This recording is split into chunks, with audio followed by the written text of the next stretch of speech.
How's everybody doing out there? Hopefully good. Hopefully you had a good Father's Day and spent time with your kids or spent time with your dad. Really excited about this episode. So we talked to a hunting historian of sorts, if you will. So George Seifert is a collector of waterfowl history, if you will. And with that comes a lot of knowledge of waterfowl history. So George actually runs an Instagram page where he shares some of his calls, some of his things that he's collected over time, and a little bit of history about some of those pieces. And so it's a really interesting conversation. We talk about how to get started collecting if you're interested in collecting, where to find collectible items, how to tell if something's actually old or just made to look old, and we talk about what's called a tongue pincher style of duck call, which is I had never heard of, but it's a style of duck call from the late 1800s. So they had duck calls even way back then, which I found fascinating. And just all kinds of different stuff. So like I said, George does a lot of waterfowl stuff. He also collects old ammo boxes and ammunition and things like that. So he's just a wealth of knowledge. I encourage everybody to check out his Instagram page. Like I said, he's got a lot of cool history on there. There'll be a link in the show notes to his Instagram account. That's the easiest way to get there. And I hope you guys enjoy this conversation. But first, I want to talk about Monster Whitetail Grub.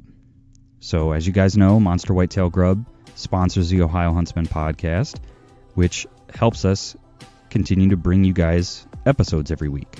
So we really appreciate them being a sponsor and coming along on this journey with us. So if you're looking to get pictures of your bucks and watch antler growth, now is a good time to be getting mineral out, and it's a great way to get pictures. So Monster Whitetail Grub sells mineral. They sell a high protein flavored feed, like a long range attractant feed, and they also sell flavored corn. So if any of that sounds interesting to you and you want to support them, check them out. I'll put a link to their Facebook page in the show notes. It's the easiest way to get a hold of them and try out some of their stuff. So let's get into the episode. Oh, and one more thing. Let us know what you think about our new intro. You're about to hear it. We like it. Kind of gets us amped up before the episode. So let us know what you think starting now. Welcome to the Ohio Huntsman podcast, where three brothers, Jason, Jacob, and Jeff, discuss all things hunting in Ohio. Our goal is to be your source for accurate and reliable hunting news and conservation issues in the great state of Ohio, as well as some fun and interesting conversations along the way. This is the Ohio Huntsman podcast. Are you listening? All right, we've got George Seifert from Waterfowl History. So Waterfowl History, and George, jump in where I mess up on this, but Waterfowl History is an Instagram account where you basically share some of your collection, hunting collectibles, if you will, and a little bit of history on those items. Is that correct? Correct. I've been collecting for a while, and just got on Instagram through my kids and started, searching through and saw people posting different stuff. And I thought, well, kind of a neat way to share the history of waterfowling to the younger generation and try to preserve some of the history that's out there that gets overlooked quite a bit. Yeah. So I would encourage people, as you're listening to this, go over to George's Instagram page. And like I said, it's Waterfowl History, and look at some of his collection while we're talking about this, because I've browsed through it and there's a lot of neat stuff in there, and I really like some of the, like you said, some of the history elements that you share with that, and it's cool to see some of that stuff and it being preserved, I guess, in a format like Instagram, and being able to share that stuff, because a lot of us, like our grandparents or something, they have some cool old stuff and there's a story with it, and you get that one piece, right? But with the power of the internet, it's you can get exposed to a lot more. So I really like that. Yeah, it always starts off with one piece usually, and then it starts building from there. Sure. And mine started with my grandfather's hunting licenses, Okay. starting back from like the early teens, and then saw they had some duck stamps on it, and then now I'm probably quite a bit older than you guys, but back in the early '70s when we used to go to flea markets as kids, I found an old duck call, and that led to another duck call, and then led to old shotgun shell boxes, and I just kind of started over the years just accumulating, items from estate sales, garage sales, antique malls, Sure. friends, and stuff like that. Okay. So you touched on it a little bit, but why don't you tell us what type of items that you collect? Is it the duck calls and the shotgun shell boxes and that kind of stuff, or sort of what's the breadth of your collection? Well, I have quite a bit of calls, and they vary from modern makers, some that I found on Instagram that make some beautiful calls. I've gotten some from there, and all the way back to the early 1800 or late 1800s, early 1900s. They like the Elam Fishers and Purdue's and some of the early guys that Okay. made calls. And then as a kid, I started collecting a lot of stamps, and that just kind of evolved into just collecting uh, federal duck stamps, state duck stamps as well.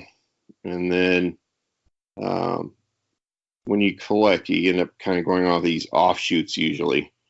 And I started collecting old paperwork from Winchester, Remington, the old sales brochures that I post up every once in a while. Okay. Yeah. And those are from like the 20s, and which is kind of interesting that some of the terminology and uh, sales pitch items that they used back then is still pretty relevant today. So Wow. Yeah. it just recycles itself. Yeah. And it's always interesting to read some of that old literature, and some of the stuff is the same, but some of the stuff you read, like I've got an old it's an old booklet that I guess my great grandfather put together with some wine recipes, and he talks about using an asbestos heating pad or something in there, and it was like, oh boy, today asbestos is like, oh my gosh, no asbestos, but back then it was commonplace, so that's always interesting to read that kind of stuff. Well, the especially interesting stuff, if you can ever come across some old diaries or letters that old duck hunters have wrote to friends or kept for hunting clubs, is the wooden decoy spreads, the calls they use, the weather conditions, and it seems like their success rate, even though ducks were probably more plentiful back there for a while, were probably equal to ours. Uh-huh. They weren't always limiting out unless you're like a market gunner type of hunter, but Right. Yeah. they seem to, from some of the literature and letters I have, keep pace about what we do. If you scratch out 3 or 4 ducks, sometimes you consider that a great hunt. Sure. And that seems to be pretty prevalent through then. Then, like in the '60s, that duck hunting was pretty tough. They went on that point system, and so if you shot like a canvasback, that was 100 points, and you were done for the day with one duck. So Oh, wow. it's kind of neat to go back and look through the regulations to see how they, did the totals. So, Yeah. and the point system was interesting because a mallard's so many points and wood duck was so many points, and so you had to get to let's say 100 points, and so you could shoot like 3 mallards and a wood duck, or like I said, a canvasback was already 100 points and you were done for the day. So it was kind of interesting there for a little while.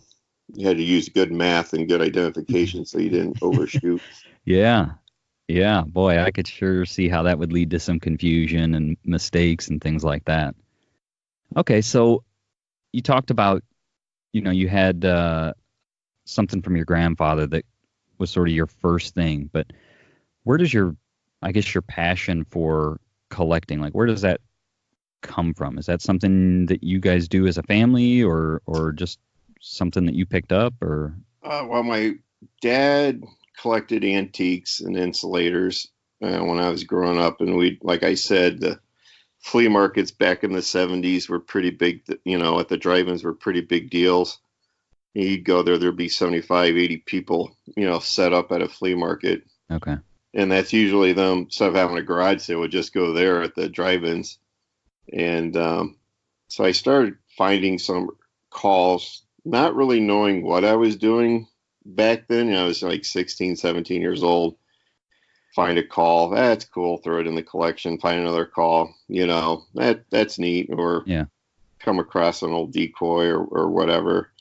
And then probably right out of college, when you get a job and you have more fun, so to speak, the collecting turned up a little bit more. Okay. So the nice thing about this collecting the outdoor collectibles, there's a couple clubs you can join with guys that have knowledge in different fields. So a couple guys help me with vintage, a couple guys help me with new modern makers. And it's always good to find somebody to mentor off of to ask a question. Not saying that I'm always right or they're always right, but at least you have an idea of which way to go with your collection, or who to focus in on, who's hot, who's not, and stuff like that. Okay. So when you say focusing on your collection, who's hot, who's not, what do you mean by that? Like what's valuable? Is that what you're referring to? Or? So the weird thing in collecting, it's almost like collecting artwork sometimes. Certain makers that have passed on can bring premium pricing. And I'm talking, $300-$400 calls up to $5,000, $10,000. Wow. And pricing.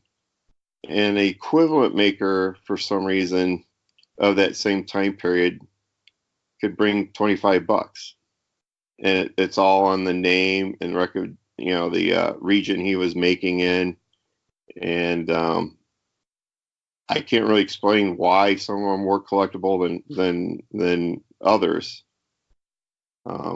Just off the top of my head, one of the modern guys that passed away was Taylor out of Arkansas. And his calls are bringing $400 or $500 all day long, and you could buy them back a few years ago when he's still alive for $80 to $100. Oh wow! And and then other guys are that same area, their calls selling for $50, $60. Yeah, that's something that I've always kind of been intrigued or interested by with collectibles or antiques or things like that, is knowing what's valuable, what's not, right? Because it's only worth that if somebody's willing to give you that much. It can say in a book or some kind of collecting website or something that it's worth $1,000, but it's not really worth that unless somebody's willing to pay you that much for it, right? And so it's interesting to see how things kind of come into and out of fashion, if you will. So, and what sort of drives that? I guess it's just people's desires and whims, maybe. I don't know. Back a few years ago when the recession kind of hit with the housing market and everything dropped out, so did the pricing on collectibles. Oh, okay. So if you were in a position that you had a good job or still had some liquid funds, that was a prime time to pick up some great pieces for relatively cheap. All right. Okay. Now the economy is going good. People are flush with cash, so to speak, and prices are up. Interesting. Yeah. eBay has a lot to do with that as well. It's killed the market a little bit. I'm not going to lie. You go to a show like the Decoy Show in Westlake or Strongsville, and there might be three guys that have a Purdue carved call, and those used to probably bring $8,000 or $9,000. Pretty good. Mm-hmm. And then eBay came along, and now they're 3 to 6. Oh, okay. Some more produced common calls like the crow call you see on there all the time. They used to get $300 for those. You search on eBay, there's 20 of them. You can pick them up for $100. Oh, So, okay. yeah, so sometimes eBay has hurt the market, and other times it's good if it's super rare and there's a lot of collectors on it. You're going to drive the price up, like with any auction. But usually I find it works the opposite way. Yeah. You Yeah, know, I've noticed kind of in a similar effect, I guess, in like yard sales and things like that. Like everybody thinks, because they can search online and say, oh, well, they're selling online for, $35, whereas it used to be like at a yard, I'll give you $5 for it, sort of thing, just knickknack stuff, not necessarily like high value collectibles, but you go to a yard sale and like, oh, that, that's a cool item, I'll pick that up. But everybody now has, like you said, eBay or something on their phone where they can search, and so, well, they're selling online for $50, and so it's definitely, I can definitely see how that's affected those type of I guess markets, for lack of a better word. it has. And some of my better buys, believe it or not, have come out of the antique malls. And Okay. I know some of the other collectors that I deal with have found some really good calls at great prices, because I don't know if, they might have a whole cabinet of China or whatever they're selling, and then they have this duck collar, duck decoy, or hunting license. They don't take the time to look it up, and they'll put like $75 on it. Right. Okay. And it's I know one of my good friends that's in the call collecting. He sent me a picture of a call he found in Toledo. And it was a $1,600 call that he paid $100 for it. Wow. Wow. I bet that was a good day for him. Yeah, and he rubbed it in too. Trust me. No, I'm sure. Yeah. Yeah. So I guess that leads us into growing your collection. So you mentioned flea markets, things like that. If somebody's looking to get into collecting, whether it's hunting collectibles or other collectibles, where is a good place, or where are good places for them to start? Or if somebody's looking for some tips on where to grow their collection, they're already collecting, where would you sort of steer people, I guess? So there's the call collector club that that you could look up on the website. That's good. You can join that for like $35. That helps with calls. Okay. There's the Ohio Decoy Collectors Association. That's a good thing to collect. And other guys usually branch out in other areas. So if you're going to start collecting or want, I would try to visit a couple of the main shows. There's two in Northeast Ohio in March that are good to go to. And then there's a big hunting collectible show in St. Charles, Illinois in April. Okay. That thing is huge. And if you ever get a chance to go, I would say go there, because there's everything from punt guns to shotgun shell boxes to decoys that cost $100,000. Wow. It's really impressive. And then just reach out to guys, and I'm not saying everybody's going to help you, but you can usually get a feel on guys that are sincere that want to help you. Sure. And, I probably asked half dozen guys, ended up with 2 or 3 guys that are willing to, to help me out that I still lean on today. Yeah. And it's also a good resource. There's some pieces I found. I'm like, man, this has got to be, a $4,000 call, and it turns out to be a reproduction. Oh, okay. So you send them pictures, and they'll say, something's not right, the lettering or something like that. And because unfortunately now in our business, counterfeiting is becoming a problem. It's hard to believe, but it actually is. So all the way from the stamped envelopes that had like the Winchester advertising on it, some of those are being counterfeited. A couple of the old call makers are being counterfeited because they can get on those CNC lathes and really age them and cut them down pretty good. So, Yeah. it depends on who you're buying from. And sometimes if the price is too right, too good to be true, it is. But, reach out to guys, look on Instagram. I've reached out to a bunch of guys on Instagram. We've traded back and forth information. They've sent me pictures, and I've helped them on calls and decoys. If I can't figure out the decoy, I'll send them to another guy as well. And that it helps, And then my second advice is focus in on what you're going to collect. Unfortunately for me, I've kind of branched out in like 30 different areas of collecting, and I've peeled off a lot of that collection. I've sold off a lot of it and trying to focus on the stuff that I really like. Sure. And but you got to start somewhere. So you touched on something there that I was actually wanting to ask you about, and with the counterfeiting. And do you have any tips or advice on how to tell if something's actually old? Because anymore, even people that aren't trying to counterfeit per se, but like selling stuff in the store that's made to look old and distressed and things like that stuff, at first glance can look pretty legit, if you will.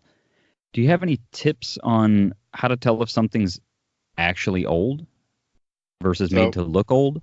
Yeah, and sometimes that's very tough. The decoy show, the Ohio Decoy Collectors and Carvers Association, they have a category called "It Isn't Vintage Yet," and these guys I like that title.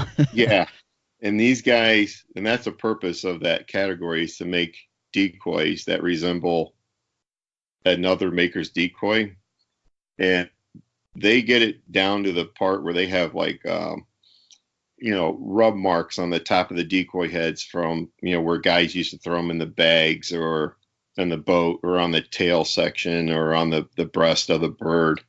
They get that detailed with it. Wow. But most of the time, wear is one of the key indicators. So if it looks vintage and there's no wear on it, and it's not like brand new sitting in a box or new old stock, that's kind of a clue for me. Okay. And then on some of the envelopes and stamps, it takes a magnifying glass to look because the printing is different. So anything modern has that round circle printing on it. Oh, okay. And versus the old printing style, which are kind of solid lines, and you can tell by the ink. And so sometimes you gotta have like a magnifying glass with you as well. But it's fooled a lot of collectors. There's Beckhardt, I believe, was what the call was, that was floating out there for a while, and the counterfeit was so good that it fooled a lot of the top collectors. Wow. And then that leaked out by someone running their mouth in a bar at a show. And that's how that was discovered they were counterfeit. Oh, wow. So, if you got a shot and it's not going to kill your pocketbook, I say take the chance. If it's a couple $1,000s, I'd get it looked at by a couple good collectors. Okay. Before you pull the trigger, Sure. So have you ever bought anything that you later found out was fake or counterfeit? Yeah, I have bought an old call, but it's unclear I shopped it to a couple guys, and it's still unclear on who made it. It's actually like 50-50 split on who made it. And there's a guy out of Tennessee, his last name's Weeks, and he's no longer with us. And his calls are really desirable. And so I had that one out there, and then I had an early Glenn Scobie call. And it has artwork on it where he burned in the ducks. All Glenn Scobie's calls had painted ducks on it, and his earlier ones had burned in ducks. They're very, very, rudely done. And so I picked it up at a show. The lady was selling the collection of her husband that passed away, so she didn't really know about it. But she told me it was a practice barrel of Scobie. So he would practice etching on this barrel, and there's quite a few ducks on it. And I have had that looked by guys that work for Scobie, guys that collect Scobie, and I still don't have a definite answer on whether it's his or not. It looks like it, but nobody can tell me 100% if it is, So it's a good conversation piece on the collection. Yeah, for sure. So you mentioned you sold some of your collection, and I know for a lot of collectors, it can be hard to sell stuff after they've acquired it. So how do you decide when you're ready to sell something, when you want to sell something? What are your thoughts on that? So there's a couple schools of thoughts on that. One guy told me never fall in love with an item that doesn't love you back. So I like that, which is good advice. Yeah. And the second advice came from my wife, who told me to say, "Hey, listen, you got to step up your game here. Get rid of the stuff and start buying higher quality calls. So, take the next step into the higher price range that I wasn't real comfortable at." Okay. So that's what I did. I started peeling off the collection that didn't really mean to me as much anymore. And then I started taking those dollars and buying some real high quality pieces. Okay. And we were talking, up to $1,000 for a call. Wow. Okay. And so that's, for me, that's kind of hard for me to do sometimes, Yeah, I'm sure. I've always considered myself a junkyard collector, so. Right. Okay. So I saw a call on your Instagram page that intrigued me, and so I'm hoping you can, because I've never seen one like this, but you called it a tongue pincher call? Yeah. Can you tell us about those? Do they actually pinch your tongue if you don't use them right, or is that just a pseudonym for them? Yeah, so those are the early duck calls that were made for waterfowl hunting. Okay. And those were made by a guy named Elam Fisher. And the word tongue pincher came because there's two boards cut out, and then the reed is just laid in the middle of it. And then there's the belt, so it's pinching the reed together. Okay. So somehow they got tongue pincher out of that. And so those are actually from the late 1800s up to the early 1900s. Wow. Before they started branching off on the barrels of the calls, and guys started making, different style of tone boards as well. And that was like the go-to call back in the late 1800s. And they're made, a lot of them are made from rosewood. Some were made from cow horn as well. And they're always usually have a chrome band around the middle to hold them together, capped off with a chrome horn on the end of it. Okay. They don't sound the best, but back then I think you couldn't do a highball on them or anything like that. But okay. I think they did the purpose back then. A few chuckles and call it good. Sure.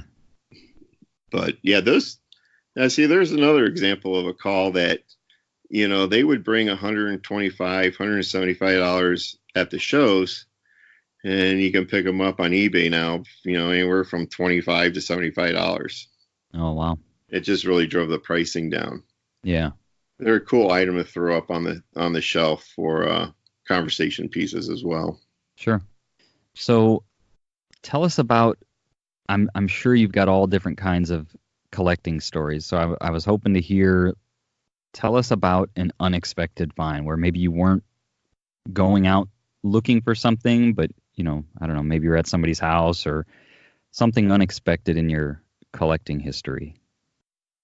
So I'll tell you, everyone has a story that gets away.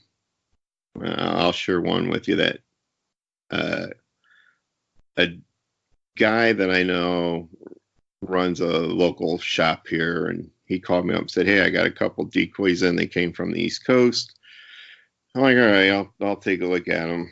And so I went in, looked at them at his coin shop there, and he says, "Take them home. Let me, see what you think, who made them, and let me know what you think they are." So I honestly looked through books and books and books, and I couldn't figure it out. But in the meantime, I had 5 kids that were all under age of 10. Sure. And so I'm like, how much money do you want for these? I think there was 3 decoys. And the guy's like, it's about $600. I'm like, man, I can't swing it right now, Yeah. with all the kids, triplet girls and 2 little ones. So I'm like, yeah, but I'll help you sell them. And he's like, all right.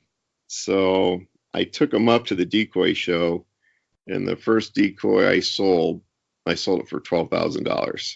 Holy smokes. Yeah. And then the second one I sold for $8,000.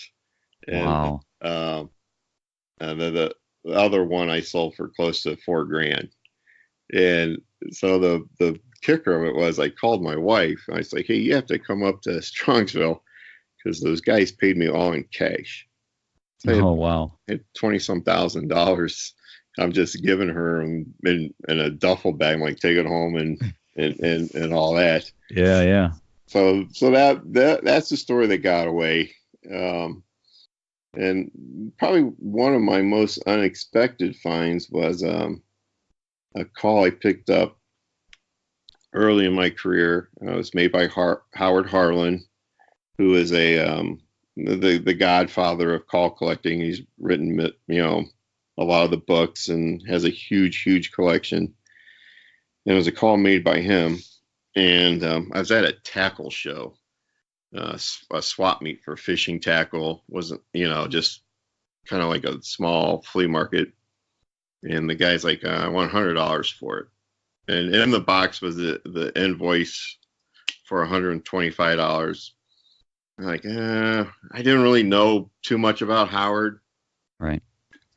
So I bought it and stuck it in the safe. I don't know why I put it in my safe. It just thought it was kind of a unique call.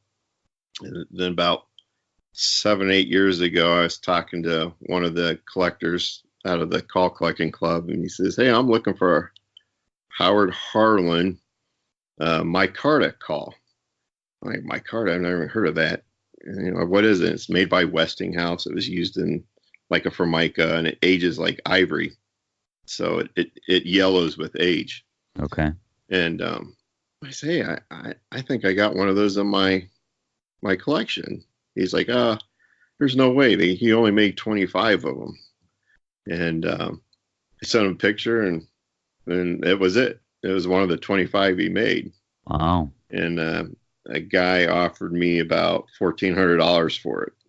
Wow. And it's still in my collection.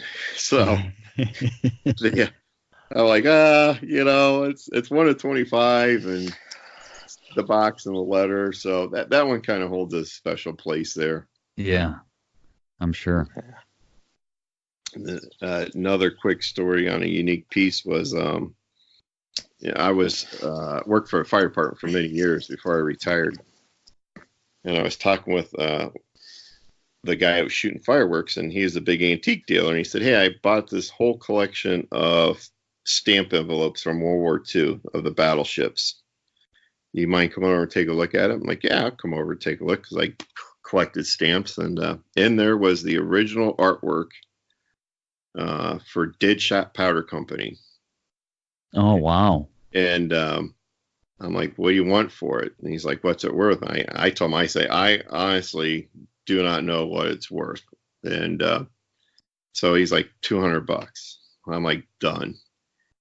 And So that's another piece that's kind of dear to my heart. I don't know what it's actually worth, but it's original mock-up of the advertising with the duck being shot and falling out of the sky, and it's all hand painted, dead shot, and on the back of it, it's all the proof by the artist, and then stamped by the supervisor, and it has all the initials on it that was going to be used for production. So that was kind of an unexpected find too. Yeah.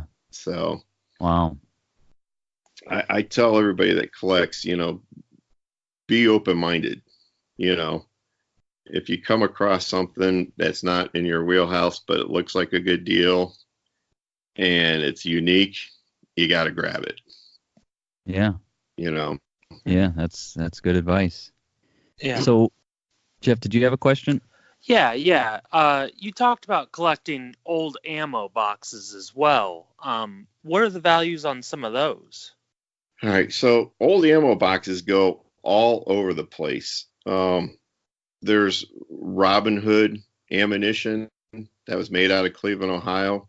A 22 box full would go for about $400 or $500. You have older boxes, Austin Powder, Climax. There's other brands that can bring up to $4,000 or $5,000 for a box. So the older 2-piece 100-count boxes bring really good money. That's like the club shells. We're talking early 20s. And some of the earlier 2 pieces shotgun shell boxes bring $300, $400, $500 a box more if they're full. And then some of the mid 50s and 60s Winchester boxes, depending on the caliber and the graphic on them, they bring decent money, $100, $300, $400 a box. So they go all over in price range. My biggest gripe on Instagram when I post the boxes is that today's manufacturers don't embrace the artwork like there was back on those old boxes. Yeah. The artwork was spectacular, but it depends on condition and caliber and who made it. But that is probably some of my better buys are the old ammunition boxes. And you go to the garage sale, there's a bunch of old ammo there, and you're like, $10 for the whole box, and there's some pretty good stuff. Savage ammunition that also made Savage arms. It's a red box with the Indian chief on it. They bring anywhere from $50 to $400 or $500 depending on the condition and caliber. Wow. So it's interesting. A good place to look is Ward's Collectibles. It's an auction site, and you can click on there. They got shotgun shell boxes and rifle boxes and 22 boxes. And I've purchased some stuff off of there, but I study those auction pages and kind of put in my memory bank what the higher price boxes bring. So when you come across them, you know. Okay. And I research a lot of that stuff that way as well. So I save a lot of stuff on eBay, like a lot of calls. I'll just hit the watch button to see where they're landing at price wise. Okay. And that way you build like a memory bank in your mind when you're out going somewhere.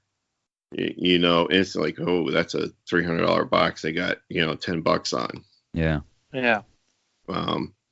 And one of the things that I always find better is that if you can do that, then instead of getting on your phone, then trying to look up the value in front of somebody, because a lot of people do that. They'll get on eBay or whatever, and they'll start researching to see what the price is. That's probably going to drive your price up. If the guy has something. So if close to what it's worth, and hey, garage sale, and you see it there $10, hey, I'll give you $10. Okay, you walk away with a $50 or $100 box. Right. Got to be nonchalant about it. Yeah. You can usually tell the collectors because that stuff goes quick. Yeah, I'm sure. Old shotgun shell crates. Those bring pretty good money now. Up in our neck of the woods, there's that Austin Powder Company, and if you can find a crate from them, that's a $400 or $500 crate. Wow. And so I was at a tag sale, I don't know, 4 or 5 years ago, and me and another guy walked into the garage, and there was an Austin Powder Company in Remington. I got my hand on the Austin Powder first, and he got his hand on the Remington. He looked at me and he goes, "That's a good buy." I know. $20 later, I'm walking out with it. So Yeah. That's cool. All right. So I guess one last question. Do you have a most favorite or most prized item in your collection? It's probably not a real high collectible item, but my grandfather signed my first hunting license Okay. to me when I bought it back in the day when they issued paper license. So that's usually in one of the centerpieces of my collection. It's more personal, so I guess that's more of a personal value versus a money value. Sure. And you'll find some of that with collectors too, that the memories tied to it's worth more than what the actual collection is, the item's worth. Yeah, for sure. And I got some unique pieces too. I mean, one of the things that I did and still do is a Form 333. It's when they first issued the waterfowl stamp. They had to be on this blue postcard, and they had to be canceled by the post office. And I have one of those, and they're very rare. But as you see on my postings, I kind of continue that tradition. When I get my duck stamp, I've always taken it to the post office, and the local post lady cancels it for me. And it's just, that's cool. That's kind of like my way of paying tribute to the past. Yeah. And everybody thinks I'm crazy, but I've been checked by the game wardens a few times. They're like, that's actually pretty cool. The postage stamp is the cancellation's half on the license, half on the stamp, so it's tied to the license. But when I explain it to them, they're like, yeah, it's pretty neat. So Yeah. little things like that. It's that I try to keep going on that mean stuff to me. Yeah, for sure. But to each his own. If you're going to collect anything, research it. Get books. There's a lot of collecting books out there that tell you the value of stuff, tell you the rarity of stuff, and it doesn't have to be rare. It's something that you like to do. I mean, I saw a guy that had a collection of old duck calls. Now, old duck calls is one of the most mass-produced duck calls ever. But he had like almost every variety of old duck call made. Okay. And some like one-of-a-kind pieces. And when you put that all together, it was like a pretty impressive collection. Yeah. I'm like, man, that's pretty cool. Yeah. So it's like what you want. You don't have to go out for all the big stuff sometimes. Some of the lesser stuff, if you can afford it and you start building on it, is pretty neat as well.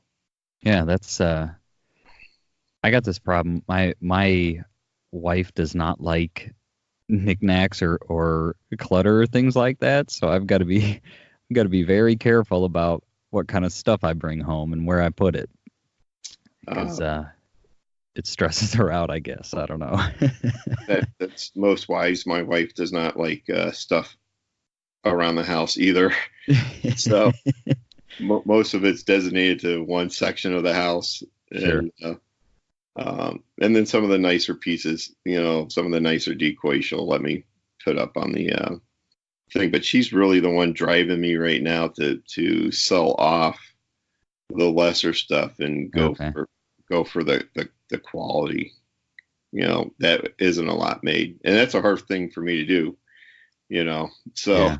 Yeah, but I'm it's sure. actually kind of fun too. So, so walking away out of a show with 6 calls that are $200 each, or walking away with one. And Yeah. it's something that you got to build up to over the years, and then when you get there, Yeah, So for sure. you peel off the lesser pieces and try to upgrade it to nicer pieces. Yeah. All right.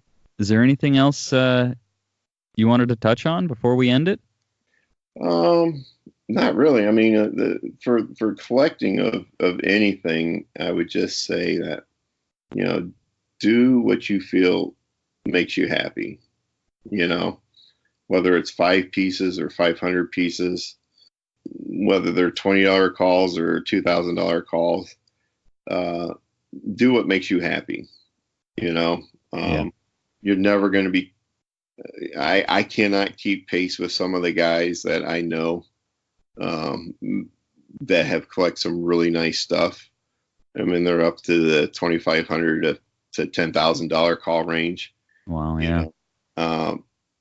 But just do what makes you happy, and then maybe one day you get lucky, or one day you build up to that range too. So yeah. And reach out, like I said earlier. Try to find guys that will answer your questions. I've probably answered, since I started that page, probably 40 or 50 questions from guys all over the country. That's cool. Sent me pictures of their grandfather's call. What do you think it's worth? And I always tell them, well, what's it worth to you? Yeah. Yeah. And then one of the things I try never to do when people ask me for advice is I don't make an offer on anything. So you ask me for advice, I'll tell you what it is, and that way you can do whatever you want with it. I try not to buy anything when guys ask me for value. Sure. I just, I'd rather help them sell it or whatever, than, try to, like, oh, it's worth $50 where it's actually worth, $300 or $400. I'll just, be straight up, hey, it's a $200 call, Yeah. throw it on eBay, take it here or whatever.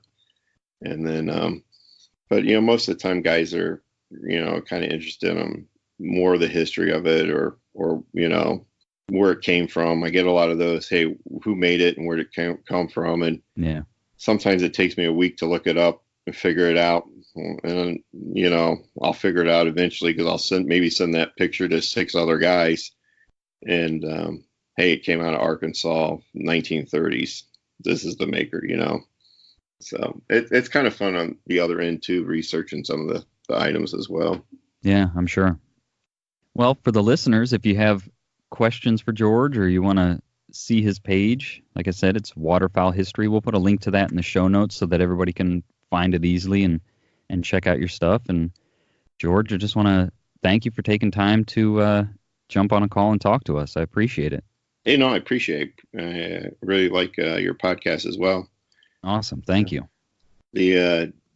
Some of the stuff local to Ohio, I find fascinating when you talk to the DNR and stuff like that. So yeah, it's always kind of interesting to get their perspective of what's going on in our state. So yeah, definitely. Yeah, a lot of we really appreciate them talking to us and doing those episodes with us, because we get a lot out of those also. Yeah, no, it's a great program you got there. So I appreciate it. If you need anything, let me know. Awesome, will do. And there you have it. I want to thank George for taking time to talk to us. Really enjoyed talking to him. Really enjoyed the conversation. Go check out his Instagram page. It's Waterfowl History, all one word on Instagram. Lots of interesting photos and historical facts on there, so it's worth your time to go check it out. Support Monster Whitetail Grub. They support us, and continue to listen. Continue to share it with your buddies. Tell everybody you know about the Ohio Huntsman podcast. We really appreciate it. We really appreciate you guys listening and engaging with us online. So just want to say thank you, and thanks for listening.